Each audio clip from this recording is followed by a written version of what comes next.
أعوذ بالله من الشيطان اللعين الرجيم بسم الله الرحمن الرحيم اللهم صل على محمد وآل محمد وأجل فرجهم. Dear members, Assalamu alaikum wa rahmatullahi wa barakatuh. Those of you that are watching here on Zoom and also Facebook Live, welcome to this month's interactive online session with Al-Muntazir Network. Before we make a start, I'm just going to hand over to Ali Raza Uka, who's going to recite some verses from the Holy Quran.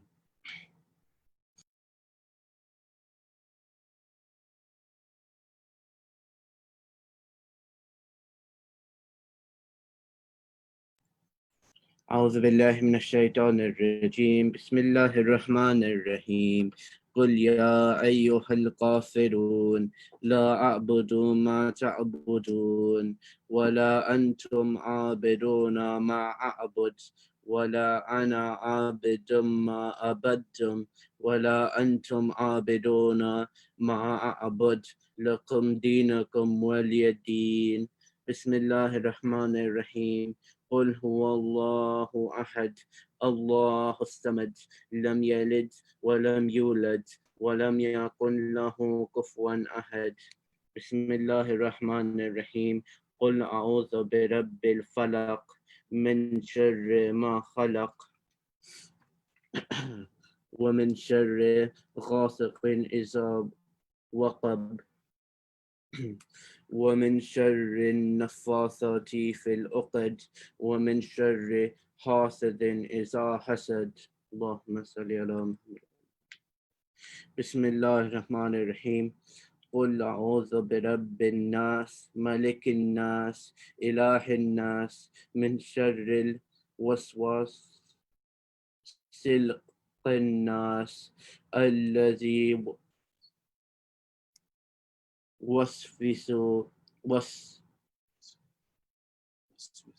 وسوس في صدور الناس من الجنة والناس صدق الله العلي العظيم اللهم صل على محمد وعلى محمد.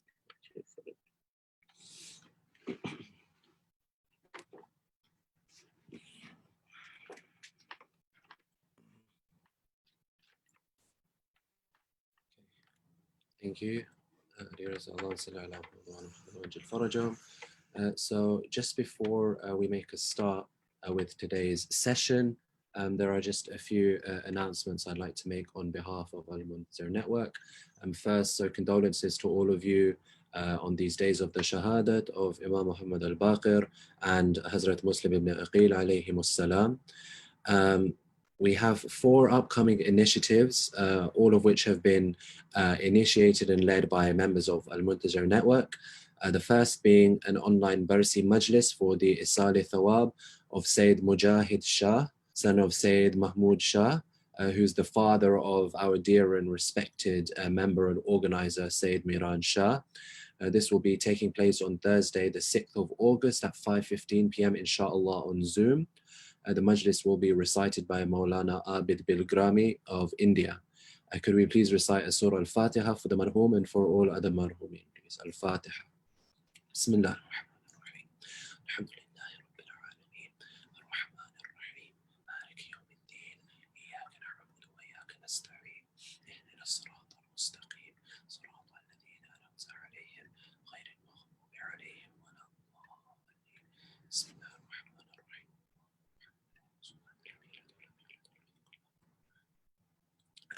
And a few other upcoming sort of projects by Al-Muntazir Network. The first being a picnic day, inshallah, on Sunday, the 9th of August at 2 p.m. The location is Cheam Park. This has been organized by Mr. and Mrs. Wasif Mehdi. Please RSVP by contacting Sister Elia Zaidi. There will also be Ladies Muharram Ashra Majalis organized by Sister Sakina Ali on behalf of Al-Muntazir Network. This will be starting inshallah on the 1st of Muharram on the 21st of August. The time is 10 a.m. to 11:30 a.m. The Majalis will be recited by Sayyida Kubra Rizvi in Urdu, and the topic is Knowledge and Sciences of Imam Ja'far as-Sadiq alayhi salam. Again, this is a ladies only conference which will be taking place on Zoom. And the final, and certainly not least in any stretch of the imagination, is the Al-Muntazir Network Young Azadar Majlis Project, an initiative being led by Sister Nasheed Raza. We thank her for promoting this particular idea, and it will be a way for children up to the age of 16 to participate in Muharram Majalis in a number of different capacities. This will include Salam, Nawha, Tilawat al-Quran, Dua and Ziyarat, all in honor of Imam Hussein alayhi salam and the Shuhada of Karbala. And the videos will inshallah be recorded and uploaded to Facebook and YouTube. The deadline, I believe, is the 11th of August, so not very long now. You'll have to please register your child's interest by that particular date, as there are only limited spaces available. And for all of these different projects, the full details will again be shared on the WhatsApp group, the Al-Muntazir Network WhatsApp group and Facebook page in due course, inshallah. So please do keep an eye out, please do attend, and please do take part in each and every one of these. So without further ado, yep, there we go. There is one of the posters for the Al-Muntazir Network Young Azadar Majlis project, and everything is on that poster, as will be the case for the other initiatives. So as I said, please keep an eye out for that, and please do participate in the name of Imam Zamana, Ajalallahu Ta'ala Faraja. And that leads us very nicely on to today's topic. We're honored once again to be joined by Brother Abbas Farshori, who I believe joined us in March or April, I can't remember exactly, but it was for one of the first online programs that was held during the lockdown period. Today's topic is why Ghayba? What is the philosophy behind the occultation of our Imam, Ajalallahu Ta'ala Farajahu Sharif? I'd like to remind everyone that Brother Abbas will inshallah deliver his talk, but this is fundamentally an interactive session. There will be an extended Q&A at the end. You can ask your questions on the Zoom chat if you're on Zoom, if you're watching on Facebook, on the comments on Facebook Live, or on WhatsApp by private messaging me. So if you go onto the WhatsApp group, the original message with all the details of today's event, my WhatsApp number will be there, and you can send your questions through. So please, please, please do take advantage, participate, even send your questions during the program, and we can ask them all at the end. Send them as you're as we're sort of progressing through the session. The whole point is for this to be interactive, and we're lucky that Brother Abbas has given up his time, and this is the perfect opportunity for you to ask your questions surrounding one of the most important topics in the life and the whole nature of the 12th Imam, Imam Mahdi Ajalallahu Ta'ala Farajahu Sharif. So please welcome Brother Abbas Farshori with a loud salawat ala Muhammad wa ali Muhammad. Allahumma salli ala Muhammad wa ali Muhammad wa ajil farajah. Allahumma salli ala Muhammad wa ali Muhammad. Thank you so much, Kazim. I really appreciate it. أعوذ بالله من الشيطان الرجيم. بسم الله الرحمن الرحيم. الحمد لله رب العالمين وصلى الله على سيدنا ونبينا محمد رسول الله. اللهم صل على محمد وعلى آل بيته الطيبين الطاهرين المعصومين المظلومين ولعنة الله على القوم الظالمين من الأولين والآخرين إلى يوم الدين. اللهم وليك الفرج إن شاء الله. Assalamu alaikum. Assalamu alaikum to everybody who is watching and who is tuned in. Thank you so much for your attendance. Today's session is on Ghayba. It is on the period of occultation of the Imam, Imam of our time, Imam Sahib al-Asr wal-Zaman, Allahumma salli ala Muhammad wa ali Muhammad, of which we, the Qawm of the Imam, have been waiting for 1,112 years. Since that 9th of Shawwal, years ago until now, it's been 1,112 years in which the Qawm of Ahlul Bayt, the followers of Ahlul Bayt, have not had direct access to their Imam. It's the first time it's happened, and it's been prolonged for millennia. In that time, civilizations have risen and fallen. In that time, generations have lived and died, and the dust of their bones seemingly have scattered. In that time, species have gone extinct. In that time, we've made irreparable damage to this planet and to its people. But in that time, we have produced literature of greatness, communities of true honor and izzah for the Imam, and we have destroyed regimes who oppressed us from before the time of the Imam. And much has happened in this period of time. And yet here is where we find ourselves, a period in which we are the mourners of Abu Abdullah and the waiters for Imam Zamana. That's our identity. That being said, what does Ghayba mean for us? How should we act in this time? What are the analogies for Ghayba we can use to understand our responsibility for the Imam? There are a bunch of questions which will come up. But first of all, there are two things I wanted to mention. First is that today is, of course, the day of Arafah. Depending on the time zone you're watching here in the UK, we have past the time of Asr when everyone is doing dua Arafah and different ibadat. And it's so important we do dua for Imam Zamana's return. It's so important. We are told by our ulama, one of the things which your du'as can answer is the return of the Imam. We are contingent to his return. It is the hukm of Allah, but it's also dependent on us, his community. And what a more beautiful thing is there to do dua for on this day than the zuhur of the Imam? Somebody once asked the scholar, one of my friends was narrating this, that Arafah is mustahab in many places, including to read dua Arafah when you're in Hajj, Mecca, and in Karbala. So someone was like, well, why Karbala of all the places? Why? And the answer was that when you pray in Arafah, you are asking Allah's forgiveness for a sinner, yourself. But when you pray at Imam al-Hussein's haram in Karbala on Arafah, you are praying for a sinless person who died while he was shaheed. So who will Allah listen to more? The words of a sinner asking to forgive his own sins, or the words of one who is sinless and died for the sake of Allah? So it seems every time we attach our dua to Ahl al-Bayt, Allah loves to answer them. He loves to answer the dua which comes through wasila of Ali Muhammad. And so I say to all of you, pray for Imam Zamana on these days, on these hours that we have left before Maghrib, do dua for him. By chance, we are also speaking on the occasion of Istiflan Hazrat Muslim bin Aqil alayhi salam. There's an important message for all of us here. Hazrat Muslim was a safir, a representative of Imam al-Hussein when Imam was ghaib. Imam was absent, he was not in Kufa, so he sent somebody in his place to work for him in his absence.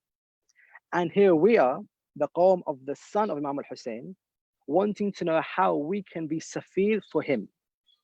If Muslim was sent to Kufa, we have been sent to the UK, to Canada, to America, to Africa, to parts of Asia where Muslims had never been before. We have been sent to Europe, where Islam was conceived or was perceived as being a religion of enmity and violence and backwardness. We have been sent there as safirs for the Imam. So what a great day amongst all the days to discuss how we can practice representing the Imam in Ghayba, and a day in which we think of Hazrat Muslim. Those are a few introductory remarks. Ghayba. The period of Ghayba which we're speaking about, it's important to remember that Ghaybat is not some construct. Ghaybat, the absence of the Imam, is not some idea. Ghayba is not some constructed thing. Ghayba is not something which is essential. Ghayba is not something which people will tell you about, but you have to believe it for it to exist. Ghayba is real. It's a real existing phenomenon. It's not a period of time. It's its own entity. It rises and falls, it evolves, it has features, it has characters, it has people, it has key moments, it has a beginning and an end, but between then it has a life of its own, a Ghaybat of the Imam. No one would say to you that, describe to me World War II. They will not say to you, well, World War II was anything that happened between 1939 and 45, 6 years. No, they'd say the war was begun by this, and they had these features, these people were fighting, was based on this. It has its own being. It's not just a filler of time. Ghayba is not just a filler of waiting between one point to another. Ghayba exists in of itself. And within this time, everyone who wishes to follow the Imam has certain responsibilities. Now, for today's short discussion, I wanted to bring you out here to nature. Maybe you're wondering why we are here, to draw analogies for how we can learn about Ghayba from nature. Because all around us, there are these signs and these clues hidden within the world, which prove to us Ghayba and how we should act in it. And here we are in the middle of Tooting Common in South London to draw upon analogies of nature about how we can act as those people who are preparing for the Imam in the period of Ghayba. So that being said, let's look at four features of Ghayba which are perceived through the natural world, through the world in which we live in. Now, I cannot see all of you and I cannot hear all of you, but I believe you're with me. And so in your homes, inshallah, to begin our discussion, Salawat ala Muhammad wa ali Muhammad. Allahumma salli ala Muhammad wa ali Muhammad. Okay, now the first analogy of Ghayba, of this period which we are in, comes from water. If you see behind me, it's hard to tell by this angle, but we are in front of a lake over there.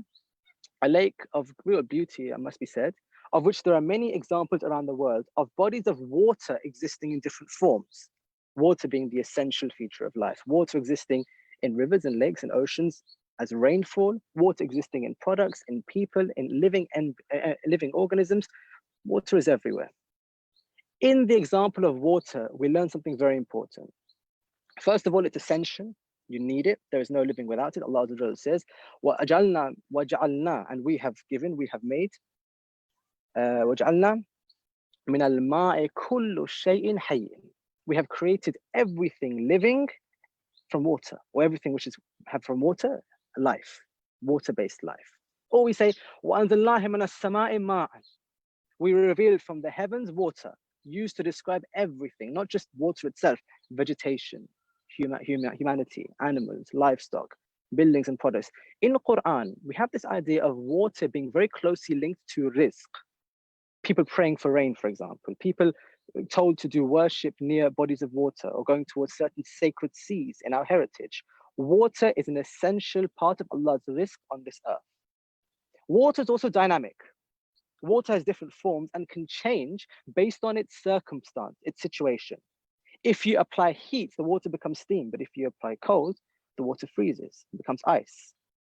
That water reacts to different circumstances, but its chemical formula remains the same, H2O.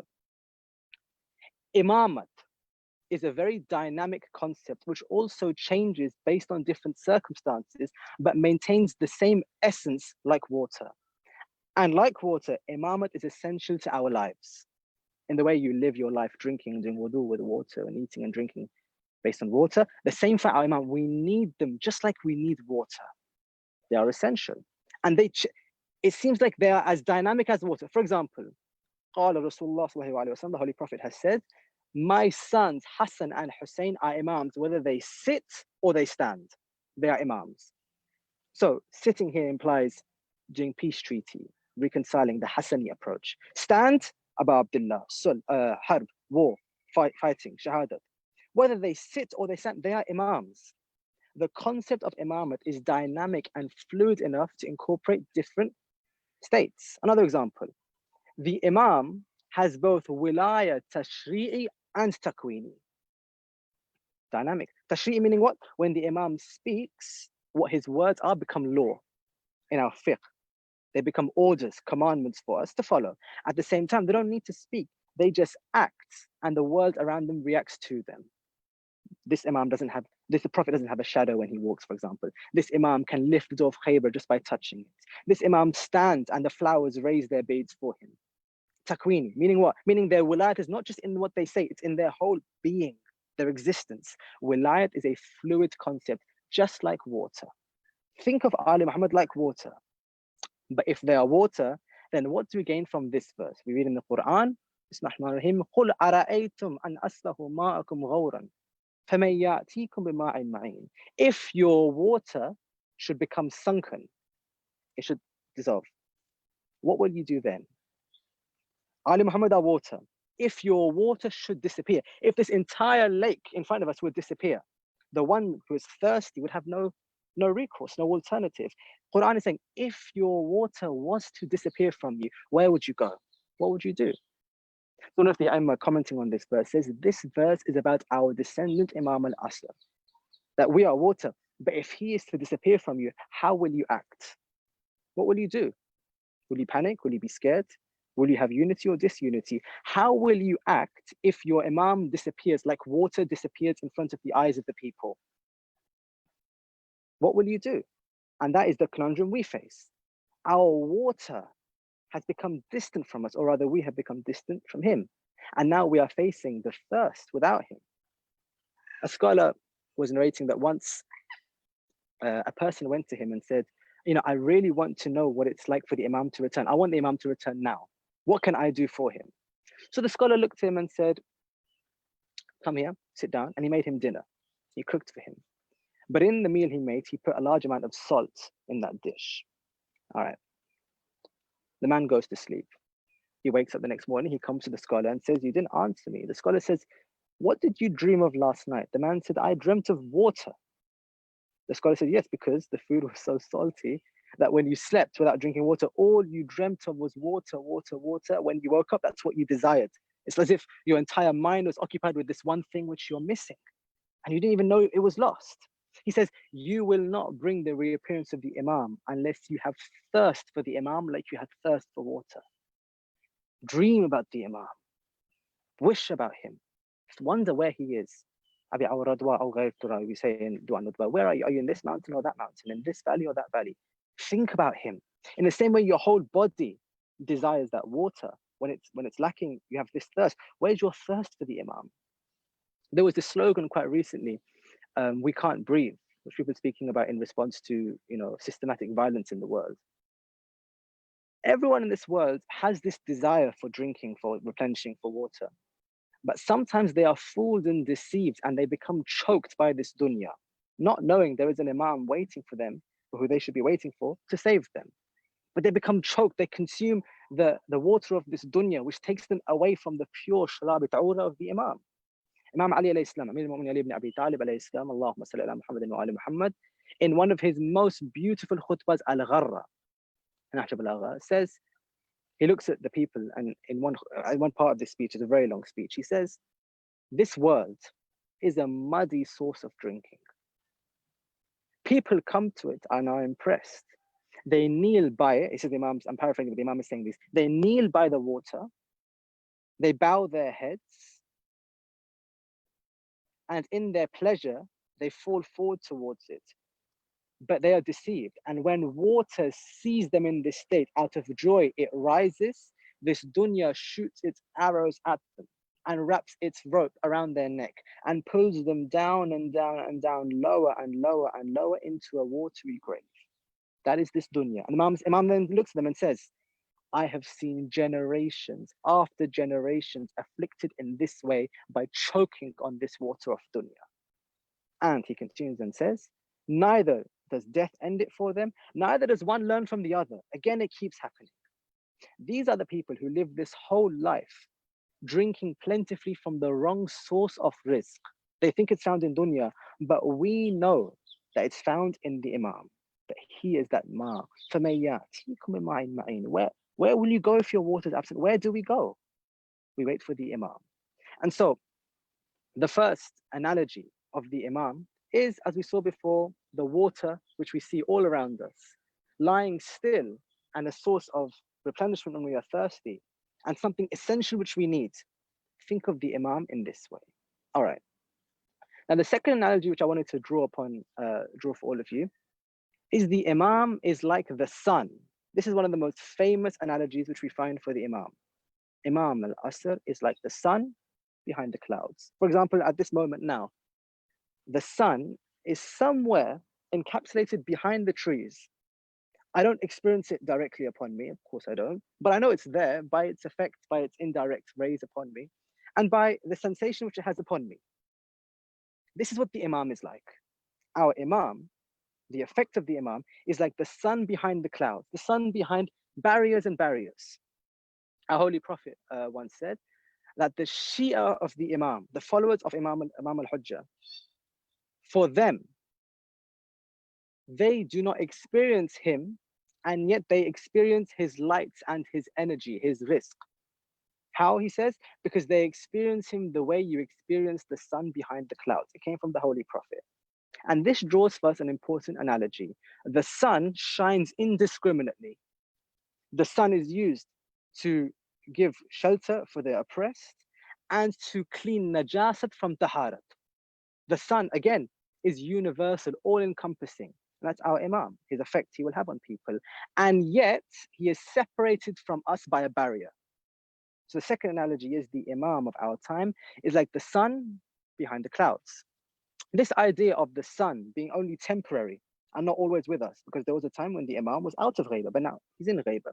This idea is found in the Quran as well. Notice something. Every time you read about Quran, about the sun in the Quran, it's always something which changes or it's temporary. وَالشَّمْسِ وَضُحَاهَا, right? The sun which is shining. وَاللَّيْلِ لَا تَلَاهَا. And then the night which comes. It's temporary. Surah Yasin. La shamsu yanbaghi laha wa la qamaru laylu sabiqun nahar. The sun takes the place of the moon. The moon takes the place of the sun. It's always changing. We never have the sun as a constant. Even in our days, we are timing our day based on Fajr, Dhuhr, Asr, Maghrib, and Isha. But it's the changing of the sun which we live our lives by, not the constant consistency of the sun. It's oscillations, it's changes, it's Ghayba, it's Zahiri and it's Batini. And that's our Imam. He is one of the 12 sons of the sons of Fatima, and yet he is the one who is hidden from us, who is in Ghayba. So we are, of course, in this analogy, we are behind him in the shade.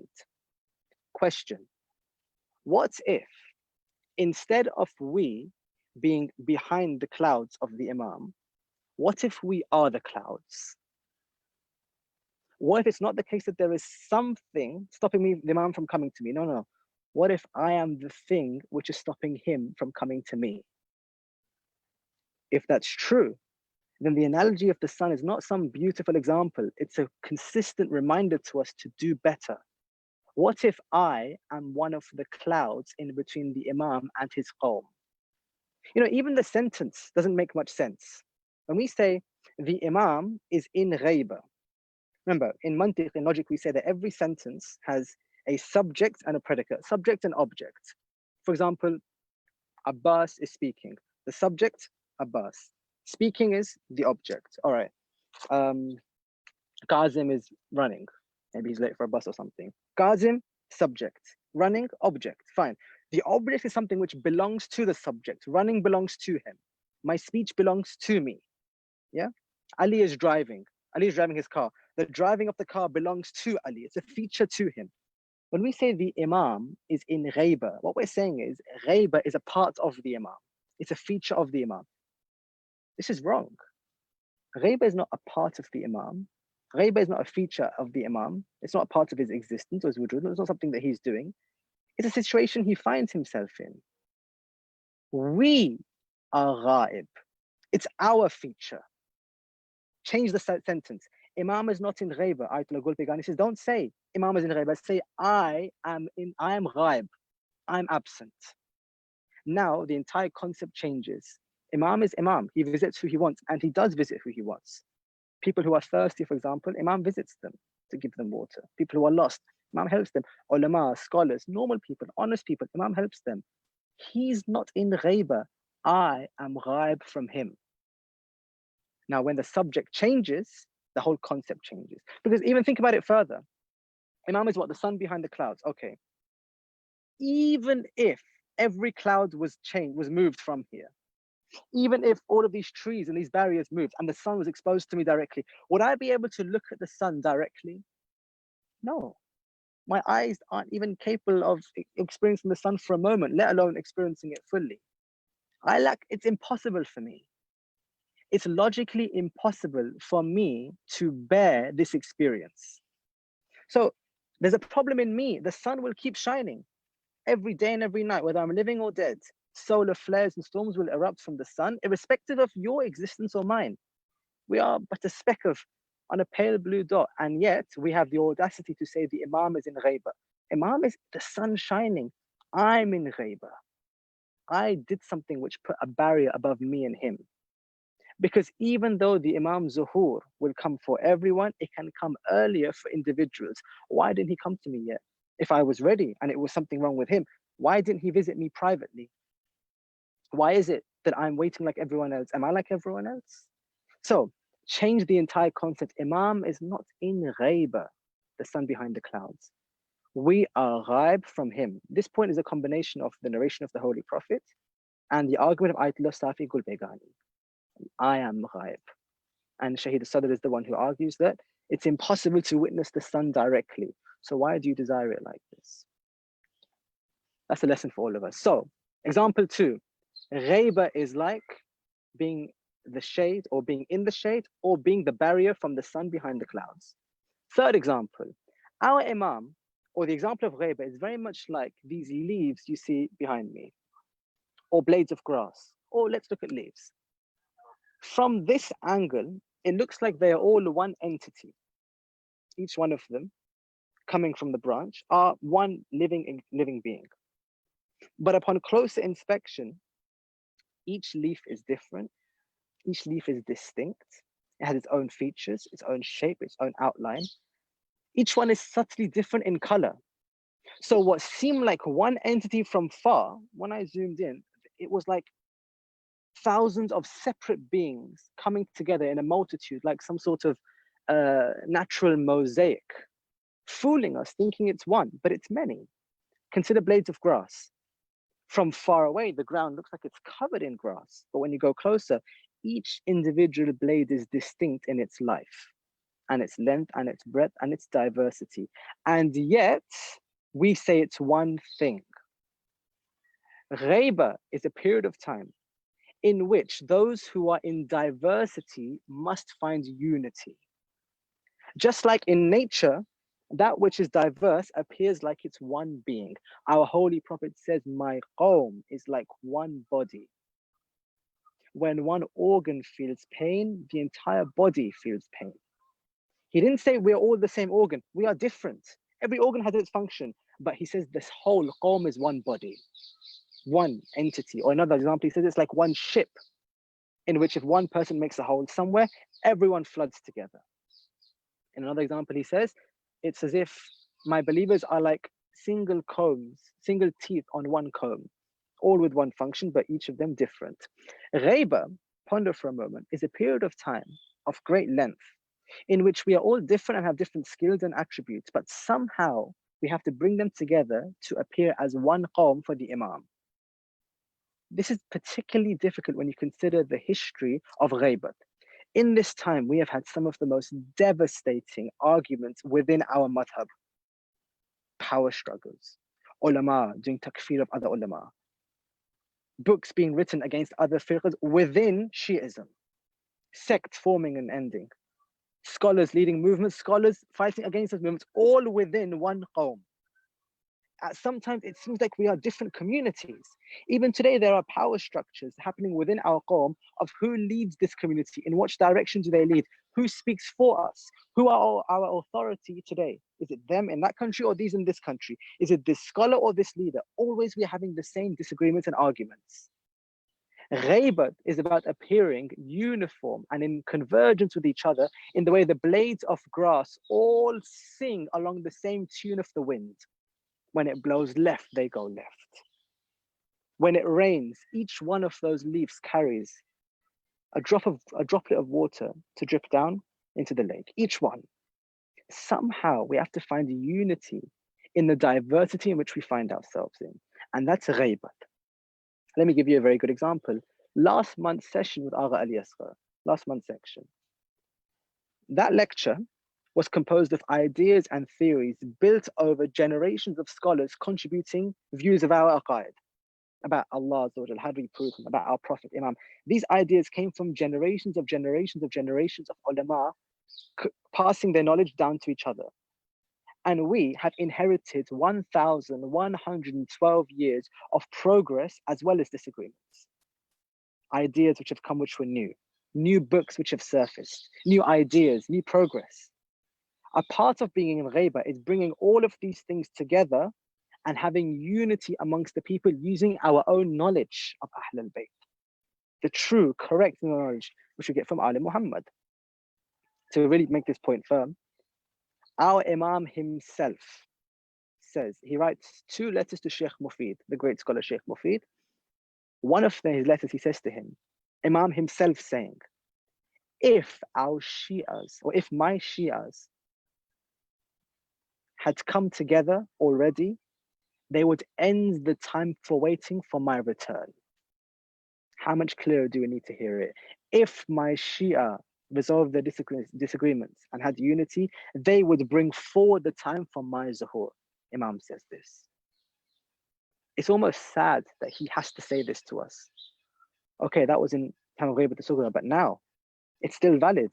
Imagine if we solved our issues. This itself is a condition for the Imam returning. That changes every mentality in every conversation you have with a person, in how you respond to an argument, in what you share on WhatsApp, in who you can speak with, in who you choose to stop not speaking with. in who you start to include and reintegrate back into your qawm. This mentality of I need to unify for the Imam to return is self-transformative. It should change how we view each other. Petty disagreements affecting our unity. Imam says, if my Shia were to unify, they would end the waiting for my zuhur. So the third example which we find of ghaybat is that of grass and leaves. Little pieces of nature which seem like they're different, but they come together in unity. And that's the final example, the third example of the Imam's ghaybat. Fourth and last, the final example of how we should act in ghayba is the earth. The very earth I'm standing on now, which is beneath all of you, the earth composed of mud and dirt is an example of how to act in ghayba. Because normally, we look at the earth and we think of death, which is very normal. You know, we came from this earth and we're going to go back to this earth. And then we think of ideas of resurrection, ideas of, you know, inna lillahi wa inna ilayhi raji'un, returning back to the earth, this earth being our elemental foundational home. It's very true.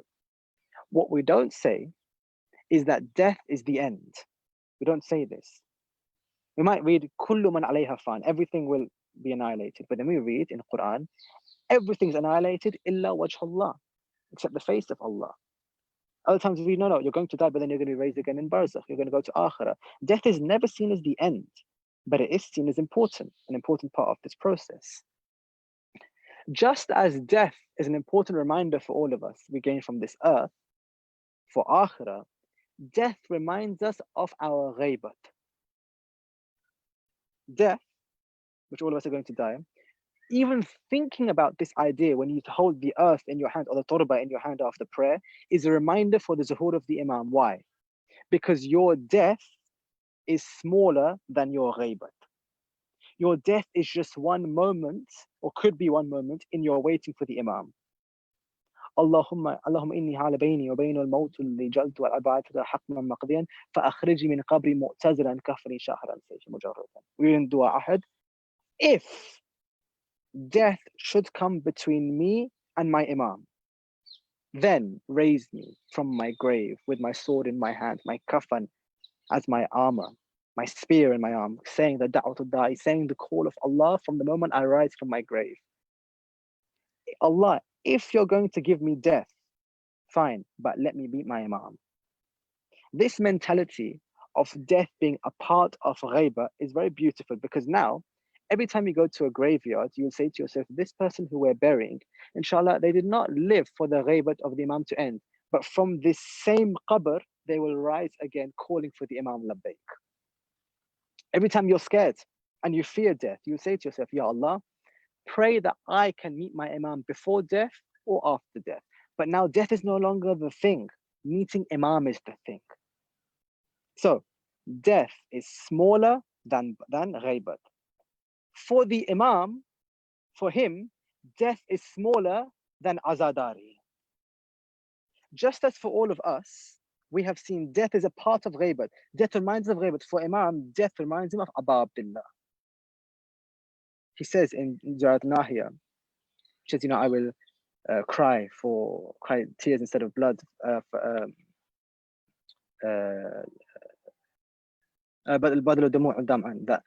I will cry tears of blood instead of water for you, Ya Aba Abdullah. He then goes on to say, Hatta al-amut, until I die. Balu'atul musab, in this state of grief.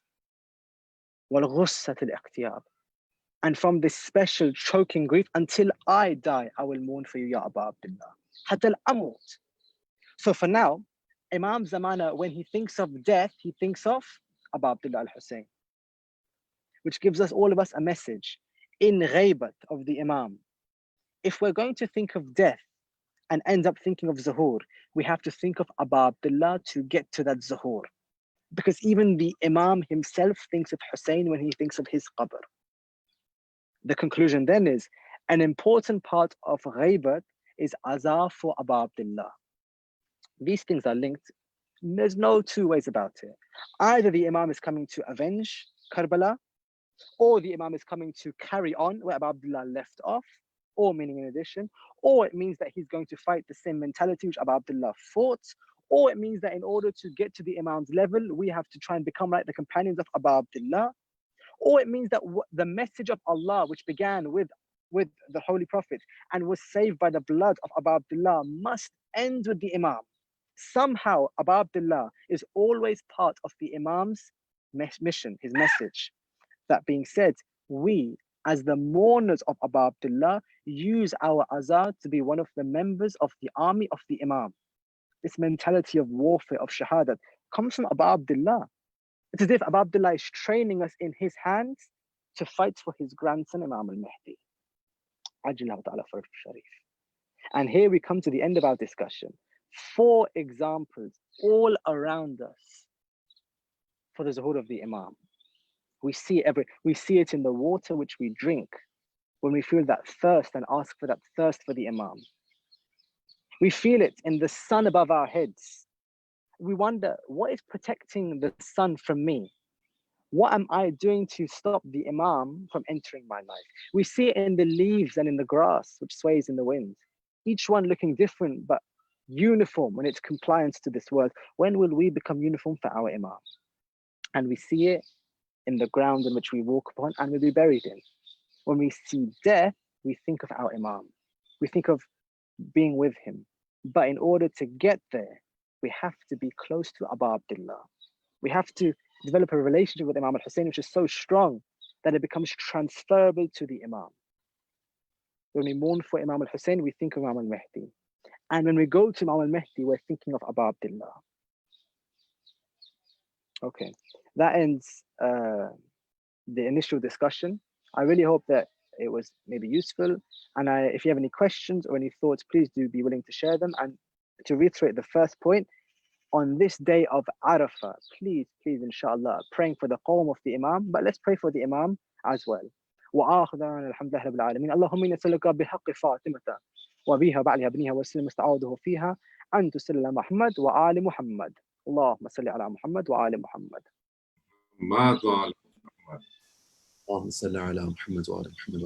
Thank you very much, Brother Abbas. I don't think I've ever seen an Islamic lecture given outside. So, you know, mashallah, it is really, really.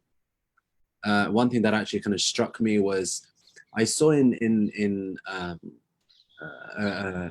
video of Dua al-Faraj, Ilahi Adum al-Bala, and it had all these different graphics in it. And one of them was sort of like a small cage and a small bird, like a budgie, and that cage opening and the bird flying out, sort of seeking its freedom. And that to me was kind of like microcosm. We could also compare ourselves to birds, right? Since we're on this theme of nature, that right now we are like birds that are living in a cage. We're restricted, you know, in so many different ways. We haven't had that opportunity to flourish. And the only way, you know, the Imam will be the one that will come and open that cage and set us free. You know, where then that will allow us to flourish, to meet our potential, to, you know, for our hearts to become free.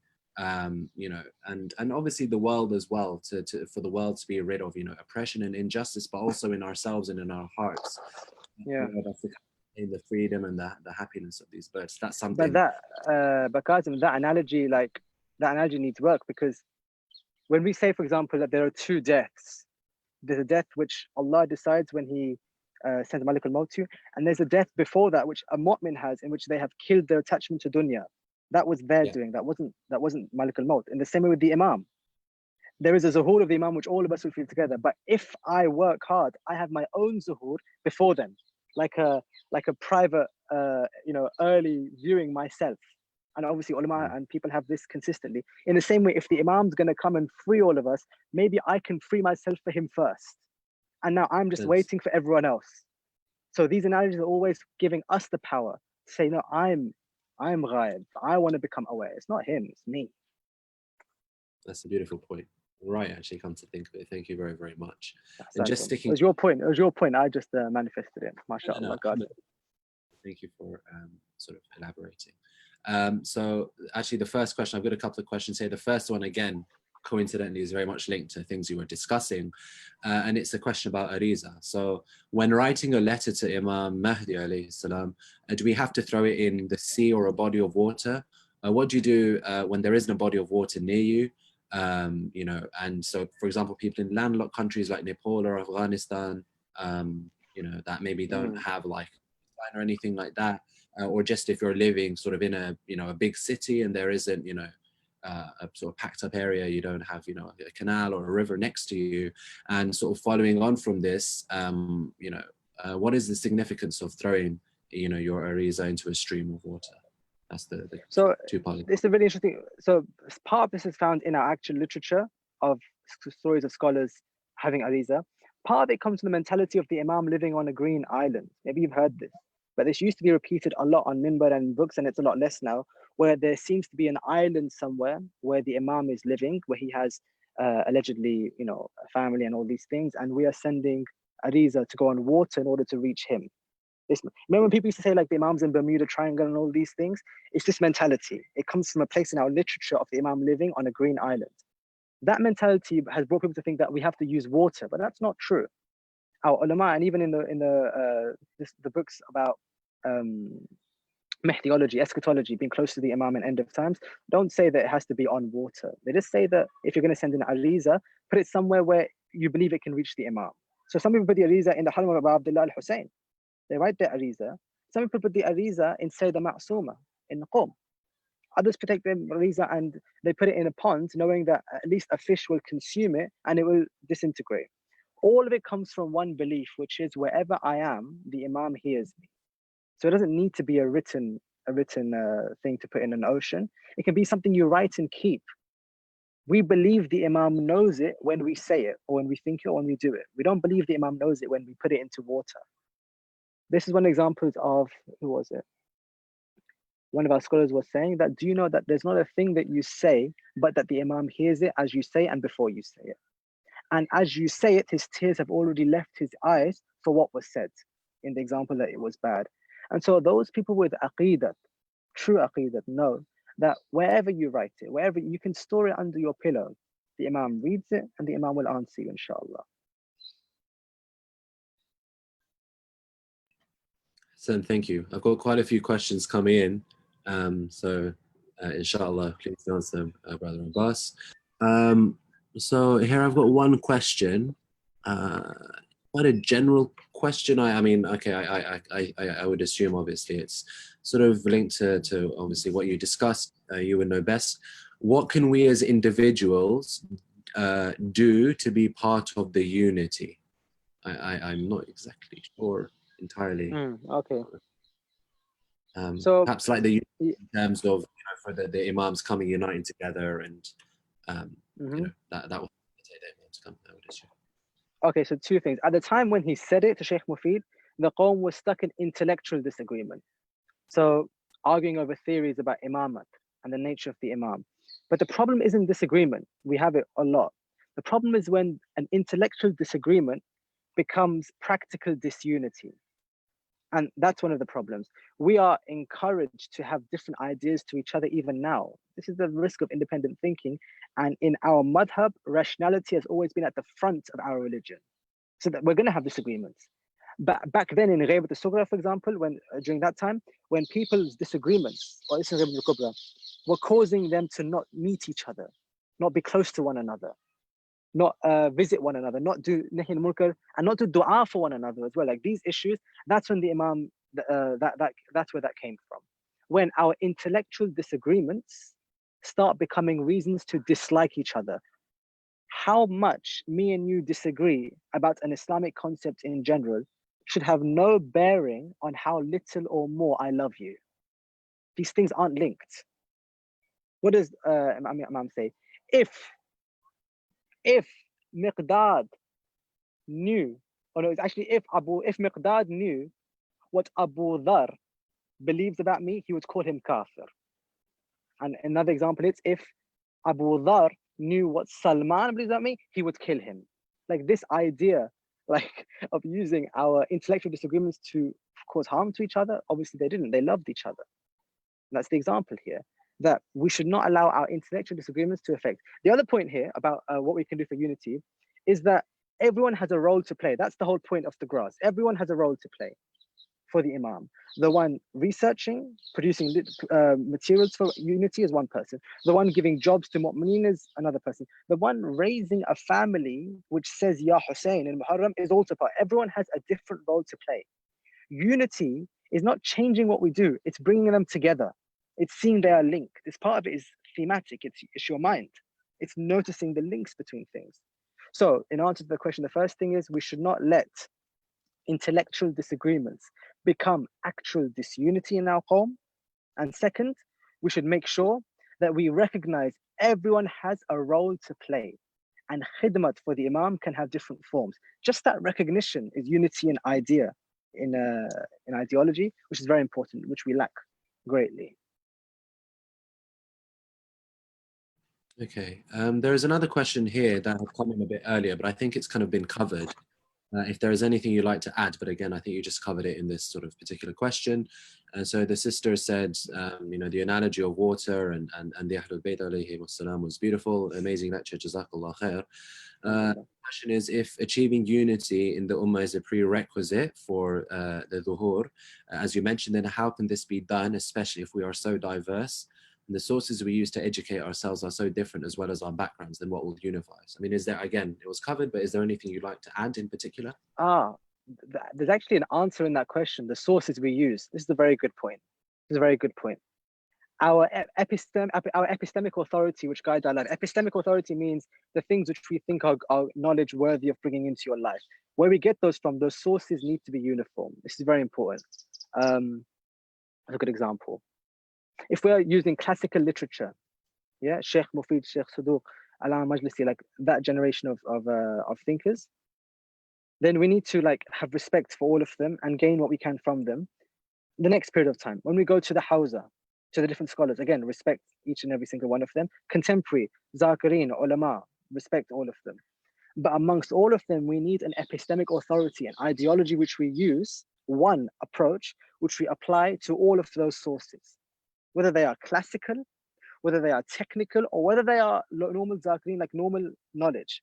We need to have intellectual paradigms which we use applying to them. For example, do I use aql or do I rely on Quran when I approach an issue first? What's my inclination?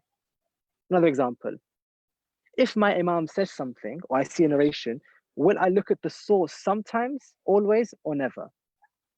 If I receive a WhatsApp message about a hadith, will I read it? Will I share it before checking the narration or after? Will I check it by a scholar or not? These are not things you learn on the job. They're things you agree in yourself. This is how I'm going to go about gaining my knowledge. I'm going to have these rules, and everyone's encouraged. In Hawza, we were told very early on to develop your own mabdi, your own like ideology, your own approach to issues in order to make sense of them.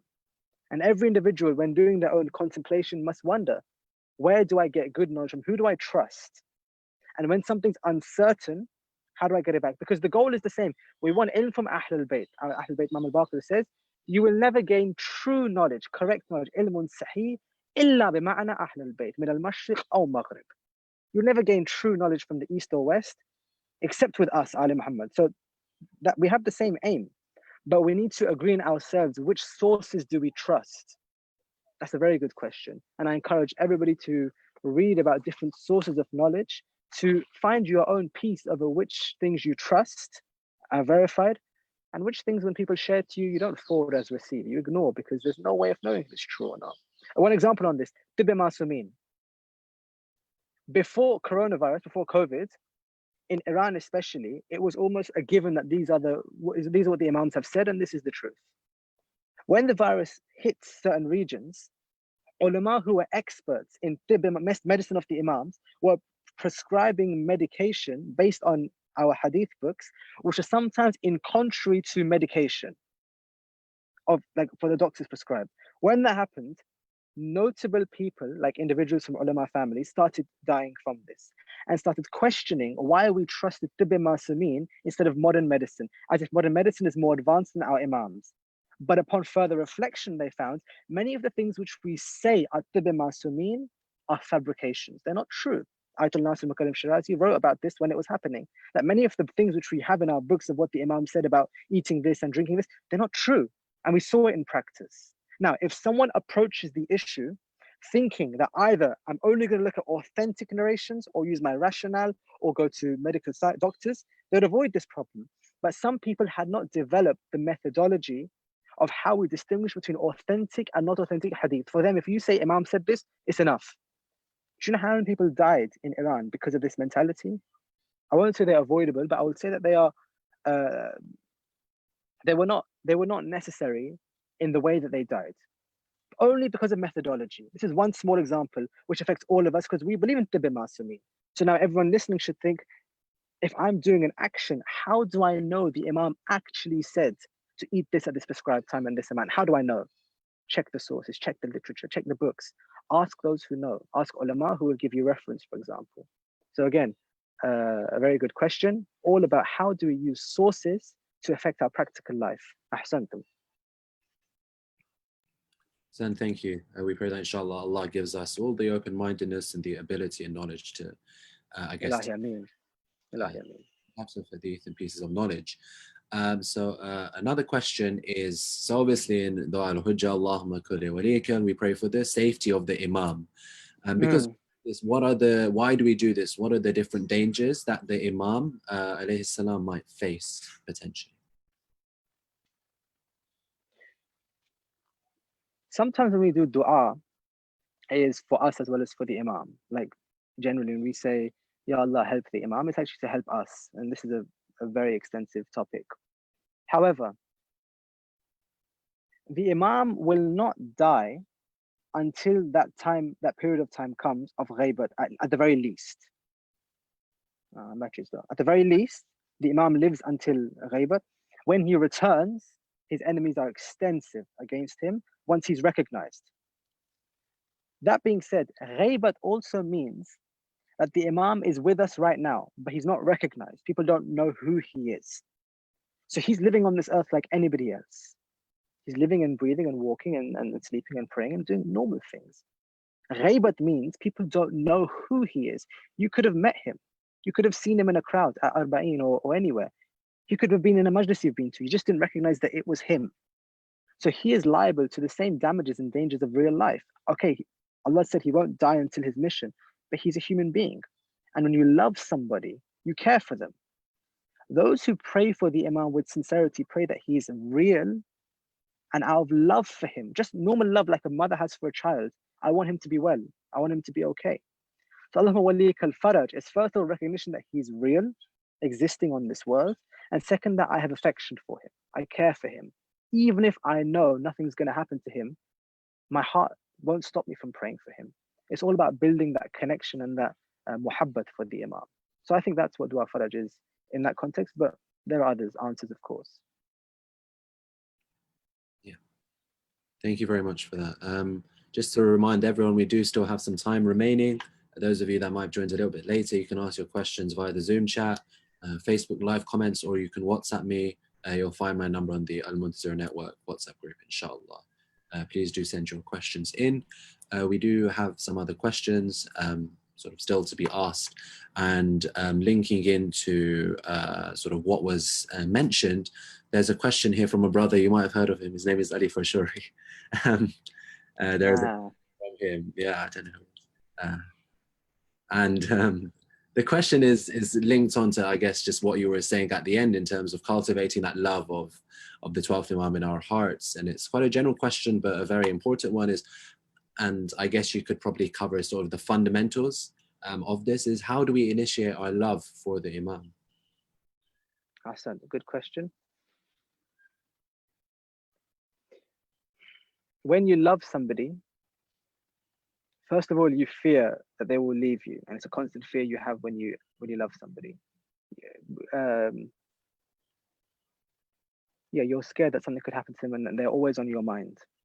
That's the first thing. Thinking about the Imam, just thinking about him and how he is during your day. In Dua Nudba, actually, we say a lot of this, like, I wonder what you are doing. I wonder where you are, who you are with. I wonder who is weeping for you when I'm not, or who is with you if I'm not allowed to be with you. So just thinking about him. Then it becomes action. So thought into action becomes, okay, how do I show my love for him? Well, I will call him. I'll speak to him. Every night, I will, speak to him, write ariza for him. On my dua, have a special dua for him. Every morning I'll read dua ahad for him, give my allegiance to him. Now I'm building a relationship. Every day I'll read Ziyarat Ashura, in which there are many lines for Imam Zamana specifically. I'll think of him when I read Ziyarat Ashura. Okay, now he's affecting every day of your life. You have a routine. In the mornings when I wake up after Fajr, dua ahad Imam Zamana. Nighttime, Salat al-Layl. Why didn't I mention his name when I'm doing Salat al-Layl? Do I not want him to be protected? Okay, I'll mention him now. Now he's not some idea. He's in your life, like your family in your life. You say salam to your parents, you say salam to your imam. The more you do this, you develop this discipline of being the imam, the more you know he exists. You have this certainty, this yaqeen. It's not even a question. You know he's real. He's a part of your life. Then it becomes as if a person has so much familiarity with the imam. They know the imam so well. You know what he's like. You know his personality just because you're always thinking about him and reading about him and developing this. That's when he decides to meet you. It could be a small action. There are people who have done, 40 days in Masjid al-Sahla, for example. That's true, and that works. Or, for example, going to certain maqamat and doing certain dua. He comes to you. But more than anything in the books, the imam comes to people who don't necessarily call for him. They just live with yearning for him. It's not like they do one gesture. They live with him. So him coming to them is almost routine. There are cases of people who have met the imam. When they've left, someone else says, who was it? He goes, oh, that was Imam Zamana. He comes and visits me every Tuesday. He's a part of their life because they made him a part of their life. They did the early steps. So in answer to the question, it begins with thoughts. It then becomes action. Action becomes routine. And at some point, Imam becomes a friend to you. You have a real life relationship with him, which changes as you grow up. And when you know someone well and familiar with him, it's more likely that you'll recognize him when you see him.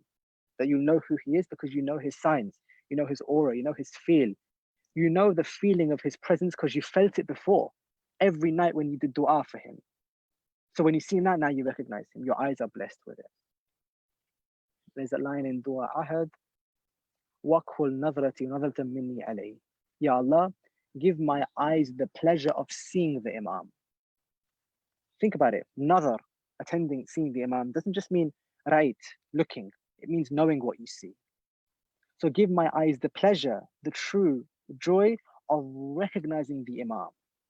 And that is like the end point, what we are seeking. So love comes through a process. Good question, Ali Farshori. May Allah bless you and your parents, inshallah. You forgot his brother as well. Yeah. No, that was really, really beautifully put. I mean, even in Dua al-Ahad, I think my favorite line is Allahumma arini tala'ata rashida. Like, although, the nadar, like, it's a very deep thing, but we all have that longing, right? It's really, it brings a tear to one's eye if you're a lover of the Ahlul Bayt and the 12th Imam. Really, really is a beautiful sort of feeling or something to envisage.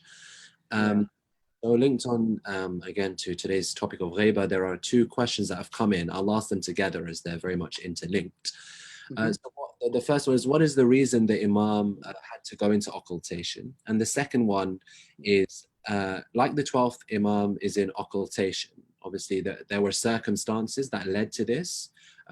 What were those? So again, what were those circumstances? And what a very interesting part of the question that I've read.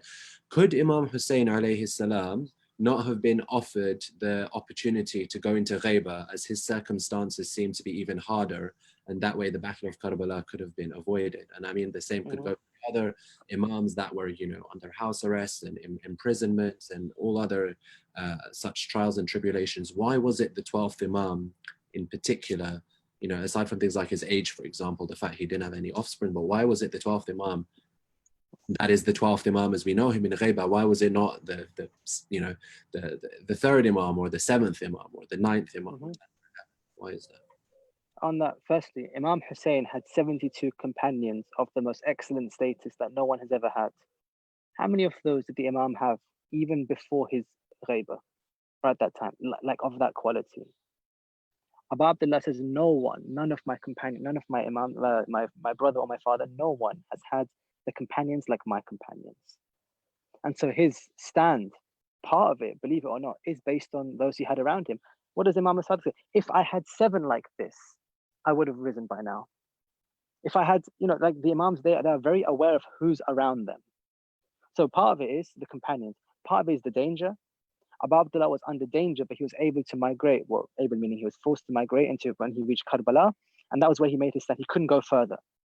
Imam Zamana had the threats that Banu Abbas had on his father during his lifetime, the house arrest, and the wakala system of secrecy which had developed because of the lack of flourishing that imamate could have at that stage. Imagine our Imam in that situation. Plus the young age he had before his Ghayba is even more proof. Imagine how hard it would have been for him to spread his message. However, these are all local reasons why, like social political reasons why Imam didn't rise, companions, political forces, enemies. For me, we shouldn't look at it like this. Look at it like the Imam is part of the other Imam. He's one entity with them. He's not separate to Abu Abdullah. Ayatollah Khamenei has this book, the Shahid Insan al-Sadi, the 250-year-old man, in which he says that from the beginning of Imam Ali, from the birth of Amir al-Mu'mineen until the Ghayba of the Imam, there was just one being alive, one, that wilayat which exists. And there are different social political forces which changed how the Imam needs to act. Sometimes he rises, sometimes he does peace, sometimes the Imam goes and sits in the courts of his enemy in order to spread the message from there. Sometimes the Imam goes into prison. Sometimes the Imam is under house arrest. Sometimes the Imam helps out in debating against Christians. Sometimes the Imam gives hukum for Sunnis. Imam changes how he acts based on his circumstance, but he is one personality. So for me, I don't look at it as why does Imam Zamana do Ghayba and the others don't. I look at it as why did Imamat as a unit need Ghayba at this point? Because all of the Imams have had individual periods of Ghayba. They have. Imam al-Kazim had a Ghayba when he was in prison. It was an absence. Amir al-Mu'mineen, there were times where he had Ghayba and he sent representatives to other places. Ghayba is not foreign to Imamat, but a Ghayba this long, yeah, that's different. That's never happened before. So for me, that's because of what happens to Imamat being threatened. I don't think that Imamat has been threatened in the way that it was at that time. Well, actually, some ulama say that when Imam Zainul Abidin al-Islam became the Imam after the death of Abu Abdullah, in that period of time, Imam was at its most delicate place it had ever been, at least up until then. That period of time between when Imam was Bimar after Ashura until when they returned back to Medina, in that time, no Imam has like sustained that type of threat to Imamat, where one stroke would be enough for that long. Like, it's really rare. That's why we give our support to say the Zainab sallallahu alayha, that no one's protected Imamat quite like she has in its most delicate moments. Bearing that in mind, Imamat was so delicate at the death of the 11th Imam, so delicate. The conspiracies against Imamat and the spies in the Qawm and the few of the number of companions compelled the Imam for Ghayba. Why so long? Allahu A'lam. That part we don't know. Why was it so long? When will it end? We don't know these things, but we know why he had to go into Ghayba, because this was the only way to protect Imamat. This answer which I've read, I like this approach. For me, it's helpful to understand it, but I recognize that there are other ways to look at this as well. This is my personal answer. Sen, thank you. And my brother, actually, first it was your brother's turn, now it's my brother's turn. He's got a question. I know you did say at the end, we don't know sort of exactly when the Imam will come back, but he did want to ask something like that. When will the Imam come back?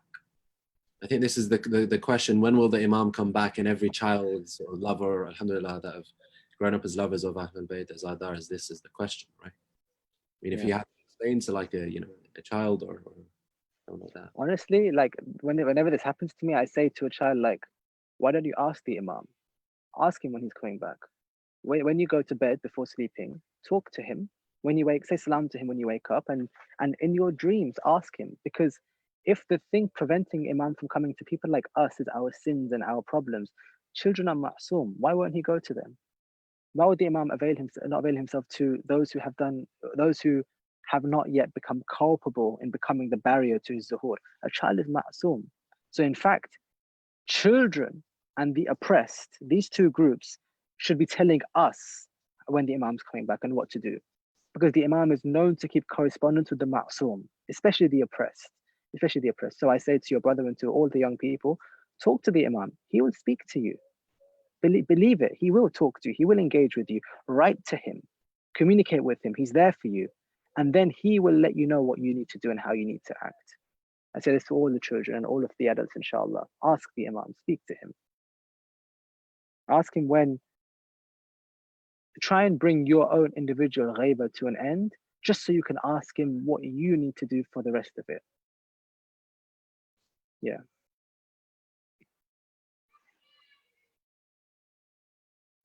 Sen, thank you.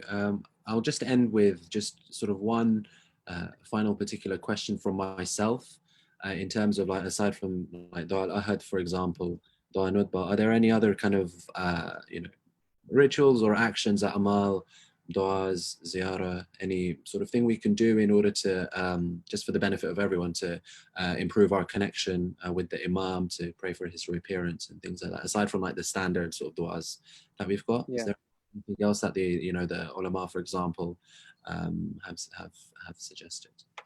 So first of all, there are the standard ones, which actually people don't even do. So we should mention them first of all.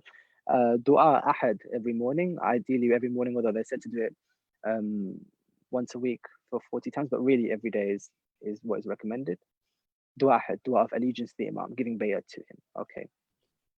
Every Friday, dua nudba, again for the Imam specifically. Every Friday between Fajr and Dhuhr, like in the morning time, at some point in that period of time, dua ahad for the Imam, dua nutba, dua of calling for the Imam. Sometimes we're told to do it alone, sometimes we're told to do it with other people. Depends, I guess, on what works for you. Dua iftitah is linked to the Imam as well. It is linked to the Imam. Again, that's really specified in Shahr Ramadan, but can recite it at other times as well. There are certain key dates in which we should be reading it. Then we have an itinerary of du'as which are just in general. Ziyarat Aminullah, Ziyarat Jami'ah, dua sabh, like these type of du'as which are like general for the Imam, whoever the Imam is. So if people will be reading that during the time of the Imam when he's not in Ghayba, why are we not reading them when the Imam is in Ghayba? Like these are Imams, these are du'as for your Imam, whoever it is. So they should be done. And Ziyarat Ashura and these things.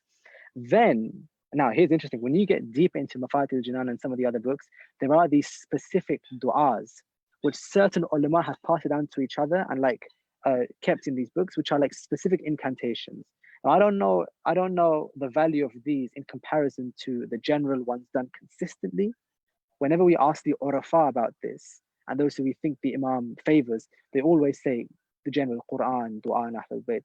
But yeah, like in certain obscure texts, there are these very specific Dua and arizas and combinations which we are told are, for the Imam khas, especially for the Imam.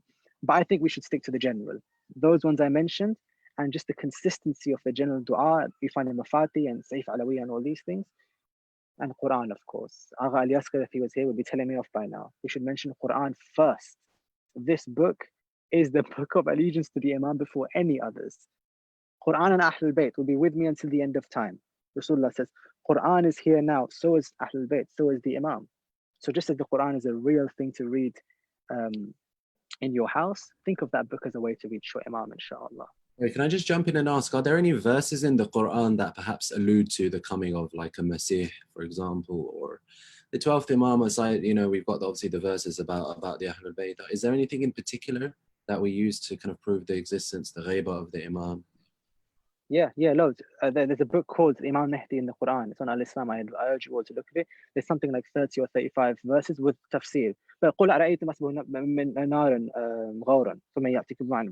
one, for example, is a famous one. Where will you go if your water is absent? You go to the Imam. Surah Al-Asr is obviously well known. Yeah, check this book out. It has loads. It has so many verses, and the kind which we read quite regularly, like in Surah Yasin and others, which you wouldn't know is for the Imam. You wouldn't know. How would you know that Shams in Quran means the Imam? We wouldn't know this. How do you know that? Or Alim, when Quran mentions Alim, it means the Imam. We wouldn't know. When the Quran mentions something changing, how would we know that change refers to Ghayba? So I urge you to look at this book and believe that Ghaybat is a Quranic concept. We could have done this whole lecture of just tafsir. Like there's enough literature out there for how Ghaybat is something we can learn just by reading Quran. And so I urge all of you, go on Al-Islam and check this book out.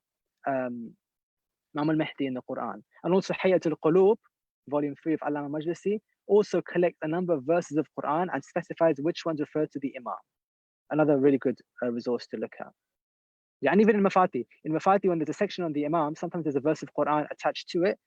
Go through them. There might be some which are also linked to the Imam based on the A'mal. Yeah, look at those.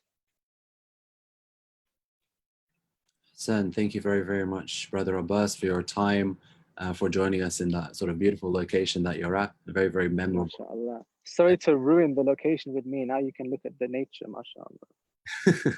Not at all. We could see yeah, it's beautiful. We could see. It's a lovely, quiet spot. Thank you very, very much. So just to reiterate, for maybe those that sort of joins a little bit later, just the sort of upcoming initiatives by sort of Al-Muntazir Network and its members. Inshallah, there'll be an online Barsi Majlis for the Isal Thawab of Sayyid Mujahid Shah, son of Sayyid Mahmoud Shah, the father of our member Sayyid Miran Shah. This will be on Thursday, the 6th of August at 5:15 on Zoom, inshallah. So a week from now, the Majlis will be recited by Maulana Abid Bulgrami.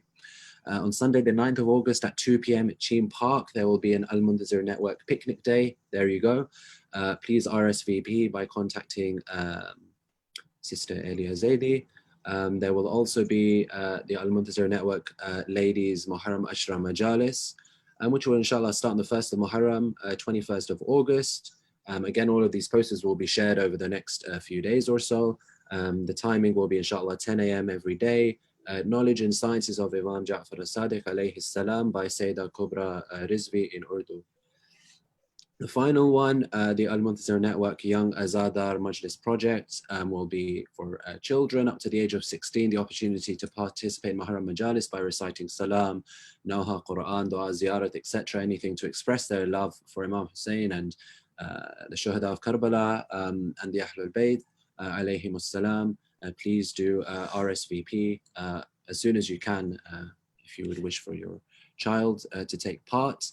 And inshallah, continuing with kind of this theme from brothers Ali Asghar and Ali Asghar Kimani and brother Abbas Farshori, the next 2 months of topics will inshallah be a brief history of the Imams and their companions, so specifically focusing on the 4th until the 11th Imams alayhimus salam, where brother Ali Asghar and then brother Abbas will look at the Shia at the time and reflect on their close Shia and their sacrifices, as well as those Shia who let them down and how we can avoid being as such. And again, linked into this theme of Imam al-Mahdi, Ajalallahu ta'ala faraja, this is Al-Muntazir Network, and this will inshallah be a way for us to prepare ourselves to become the companions of the 12th Imam, inshallah. We pray for that time. And there's just been a request for me to recite a couple of verses of Salam. So I'll just end with that, as obviously today for some of us is either the Shahadat of Imam al-Baqir or of Janab Muslim ibn Aqil alayhi salam. So I'll just recite a couple of verses in their honor, inshallah. Allahumma salli ala Muhammad wa ali Muhammad wa ajil faraja. Aaj bhi Zainab ki aati है सदा भाई हुसैन आज भी ज़ैनब की आती है सदा भाई हुसैन तेरा चेहरा तेरी आंखें भूल कब पाई हुसैन आज भी ज़ैनब की आती है सदा भाई हुसैन चलते नाके से गिराया खुद को जलती रेत पर چلتے نا کے سے گرایا خود کو جلتی ریت پہ گھٹنیوں کے بل میں تیری لاش تک آئی حسین بس میں گھبرائی تھی خنجر تجھ پہ چلتا دیکھ کر بس میں گھبرائی تھی خنجر تجھ پہ چلتا دیکھ کر پھر کسی مشکل میں گھر کر میں نہ گھبرائی حسین آج بھی زینب کی آتی ہے صدا بھائی حسین اللهم صل على محمد وآل Muhammad. I will just the recitation of Dua al-Faraj by Ali Raza Ukka. And then inshallah, again, thank you everyone for joining in today's session. Thank you again for Brother Abbas Farshori for joining us. We'll end by praying for the protection of the 12th Imam with this dua, inshallah. Everyone from all of us at Al-Muntaja Network, take care and stay safe, and we'll see you inshallah in the upcoming month where we will be beginning Muharram and the ongoing programs as well.